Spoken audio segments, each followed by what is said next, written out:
گویا وہ اس وقت چاند سے بھی 10 گنا زیادہ زمین کے قریب ہوگا، جس کی وجہ سے درجہ حرارت انتہائی حد تک ہو سکتا ہے، جس کے بعد انسان زمین کے علاوہ کسی اور سیارے میں زندگی تلاش کرنے کی کوشش کرے گا۔ سائنسدانوں کا دعویٰ ہے کہ سال 2045 میں زمین کا درجہ حرارت ناقابل برداشت حد تک بڑھ سکتا ہے، جس کی وجہ سے زمینی مخلوقات کی ایک بہت بڑی تعداد ختم ہو جائے گی، جبکہ اس کے ساتھ ساتھ یہ توقع بھی رکھی جا سکتی ہے کہ سال 2056 تک انسانی آبادی 10 ارب کے خطرناک ترین عدد تک پہنچ جائے گی اور زندگی کے تقاضے مشکل تر ہو جائیں گے، جس کے بعد افریقہ، مڈل ایسٹ اور جنوب مشرقی ایشیا کے کئی علاقے قدرتی آفات کا شکار ہو جائیں گے، اور ان علاقوں کے 140 ملین لوگ کسی اور مقام پر ہجرت کے لیے مجبور ہو جائیں گے، جس کی بدولت زندگی کے لیے یہ دنیا اور بھی سمٹ جائے گی۔ یہ دعویٰ بھی سامنے آیا کہ 2099 تک سمندر کی سطح مزید 6 میٹر بلند ہو جائے گی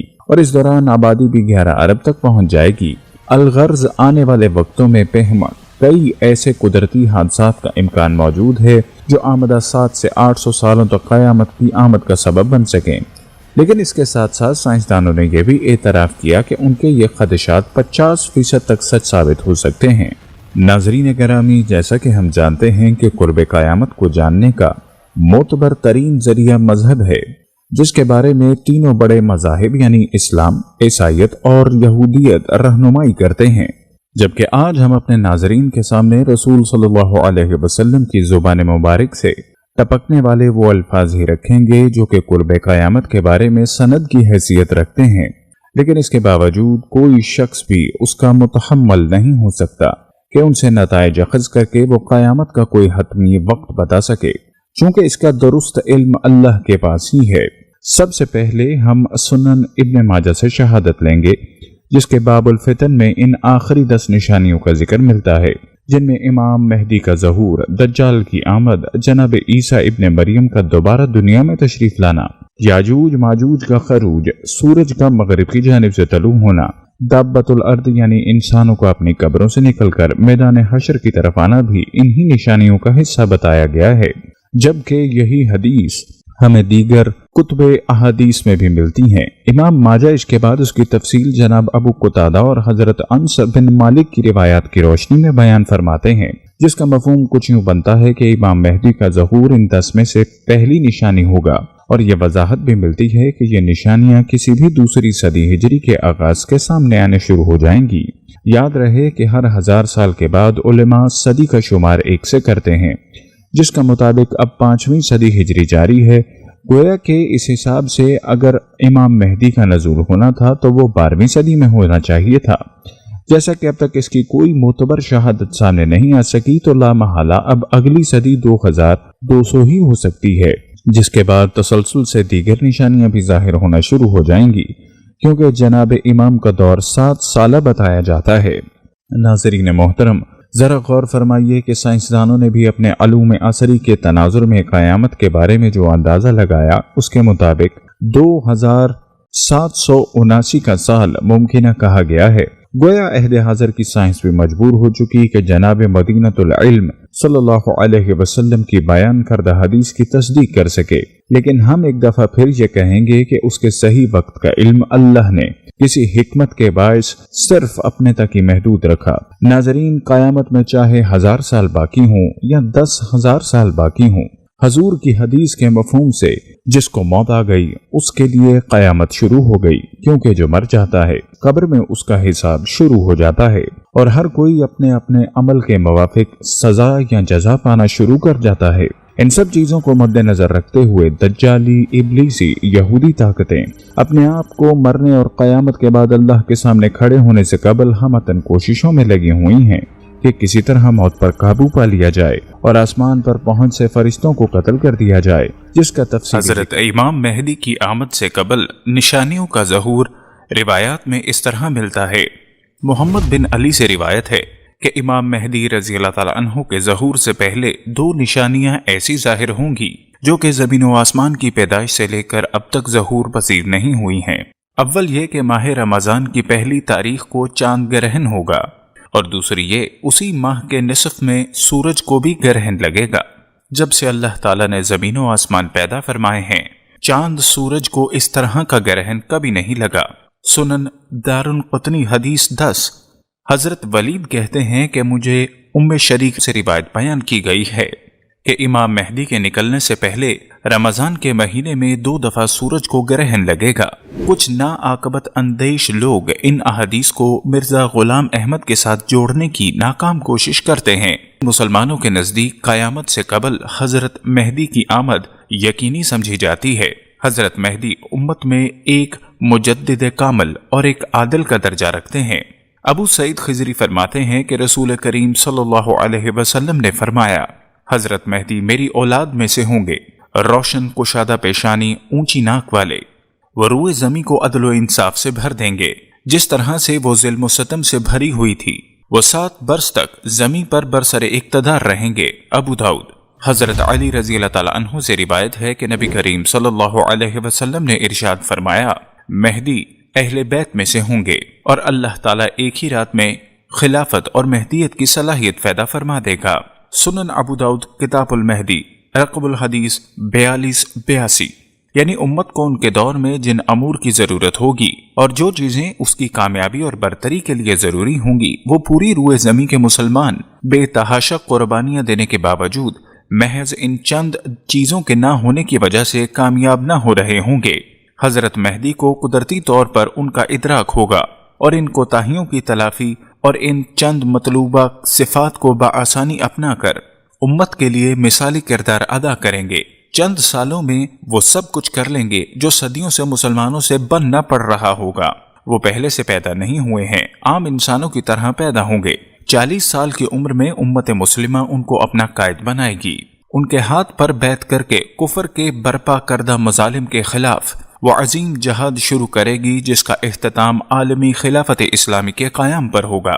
امام مہدی سینکڑوں سال پہلے پیدا نہیں ہوئے اور نہ ہی وہ کسی غار میں روپوش ہیں۔ اللہ کے طے کردہ نظام کے مطابق وہ اپنے وقت مقررہ پر پیدا ہوں گے۔ وہ حضرت فاطمہ الزہرا کی نسل سے ہوں گے۔ نجیب الطرفین سید ہوں گے۔ ان کا نام نامی محمد، جبکہ مہدی ان کا نام نہیں لقب ہے، اور والد کا نام عبداللہ ہوگا۔ جس طرح صورت و سیرت میں بیٹا باپ کے مشابہ ہوتا ہے، اس طرح وہ شکل و شباہت اور اخلاق و شمائل میں نبی صلی اللہ علیہ وسلم کے مشابہ ہوں گے۔ وہ نبی نہیں ہوں گے، نہ ان پر وحی نازل ہوگی، نہ وہ نبوت کا دعویٰ کریں گے، لہٰذا ان کی نبوت پر ایمان لانے کا سوال بھی پیدا نہیں ہوتا۔ امام مہدی سے متعلق روایات کم از کم 37 صحابہ سے مروی ہیں۔ یہ تعداد ایسی ہے کہ اس پر تواتر کی تعریف صادق آ سکتی ہے۔ امام مہدی کی پیدائش مدینہ منورہ میں ہوگی اور وہ وہیں پلے بڑھیں گے۔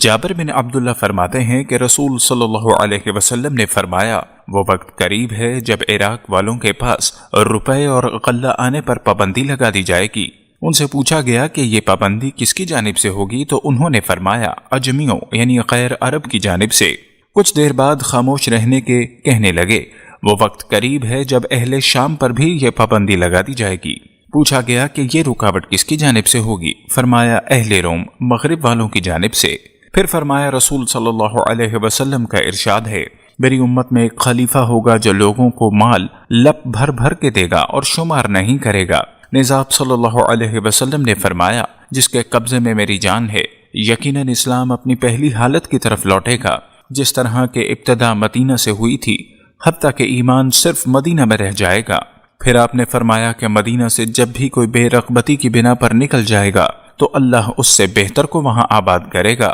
کچھ لوگ سنیں گے کہ فلاں جگہ پر ارزنی اور باغ و زراعت کی فراوانی ہے تو مدینہ چھوڑ کر وہاں چلے جائیں گے، حالانکہ ان کے واسطے مدینہ ہی بہتر تھا کہ وہ اس بات کو جانتے نہیں۔ ابو صالح تابع نے ابو ہریرہ سے روایت کیا کہ مصر پر بھی پابندیاں لگائی جائیں گی۔ ام المومنین ام سلمہ رضی اللہ تعالی عنہما فرماتی ہیں، میں نے رسول صلی اللہ علیہ وسلم کو فرماتے ہوئے سنا، خلیفہ کی وفات پر اختلاف ہوگا۔ خاندان بنی ہاشم کا ایک شخص اس خیال سے کہ کہیں لوگ مجھے خلیفہ نہ بنا دیں، مدینے سے مکہ چلا جائے گا۔ لوگ اسے پہچان کر کہ یہی مہدی آخر الزماں ہے گھر سے باہر نکال لائیں گے، اور حجر اسود اور مقام ابراہیم کے درمیان ان کے نہ چاہتے ہوئے بھی ان کے ہاتھ پر بیعت خلافت کریں گے۔ اس بیعت خلافت کی خبر سن کر شام سے ایک لشکر ان کے مقابلے کے لیے روانہ ہوگا۔ چنانچہ یہ لشکر جب بیدا میں پہنچے گا دھنسا دیا جائے گا۔ اس کے بعد ان کے پاس عراق کے اولیاء اور شام کے ابدال حاضر ہوں گے۔ پھر ایک شخص شام سے نکلے گا جس کے ننہال قبیلہ کلب میں ہوگی،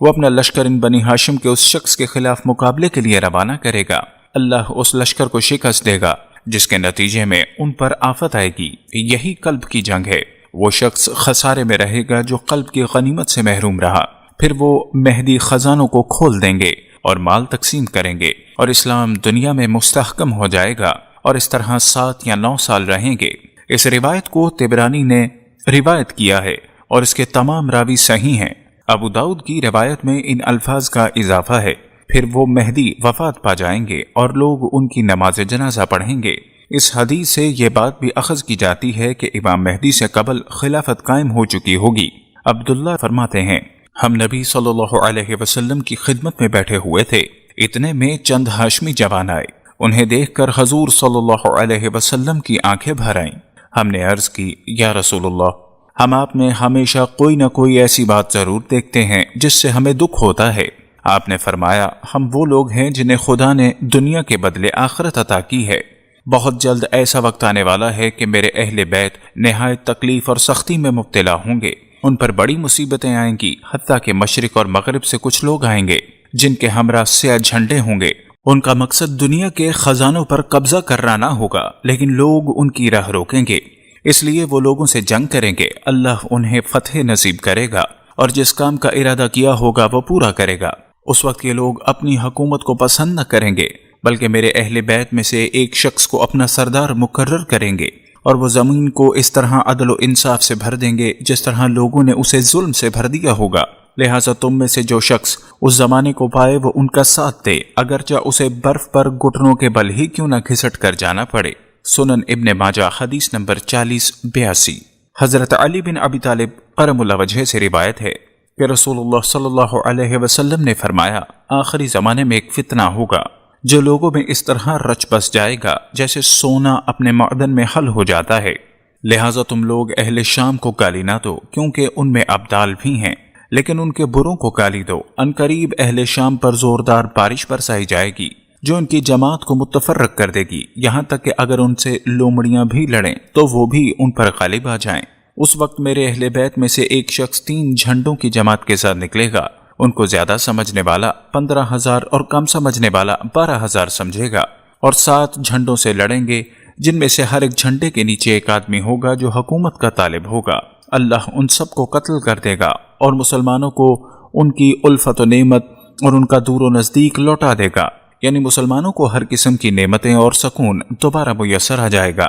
اس حدیث سے ہم بخوبی اندازہ لگا سکتے ہیں کہ حال ہی میں شام کے مسلمانوں پر کس طرح بموں کی بارش کی گئی ہے، اور یہ بھی کہ امام مہدی کا ظہور بہت ہی قریب ہے۔ امام مہدی کے دور میں لڑی جانے والی جنگوں میں ایک بات ذہن میں رکھنی چاہیے کہ حضرت مہدی کے وقت جنگ عظیم ہوگی، یعنی حق و باطل کا آخری مارکہ ہوگا جس میں دونوں فریقوں میں سے کوئی بھی اس وقت تک پیچھے نہیں ہٹے گا جب تک اس کی قوت ختم نہ ہو جائے۔ لہٰذا یہ جنگ کئی بڑی جنگوں پر مشتمل ہوگی۔ نیز یہ صرف حضرت مہدی کے علاقے تک محدود نہیں ہوگی، بلکہ یہ جنگ بیک وقت کئی محاذوں پر چل رہی ہوگی، جن میں ایک محاذ تو وہ ہوگا جس پر حضرت مہدی کمانڈ کر رہے ہوں گے، دوسرا بڑا محاذ فلسطین کا ہوگا، تیسرا عراق کا ہوگا جس کو حدیث میں دریائے فرات والا محاذ کہا گیا ہے، ایک اور بڑا محاذ ہندوستان کا ہوگا۔ اس کے علاوہ بھی کئی چھوٹے محاذ ہو سکتے ہیں، البتہ ان تمام محاذوں کے مرکزی کمانڈ حضرت مہدی کے ہاتھ میں ہوگی۔ حضرت مہدی کس محاذ پر ہوں گے اور کہاں سے تابوت سکینہ نکال کر لائیں گے؟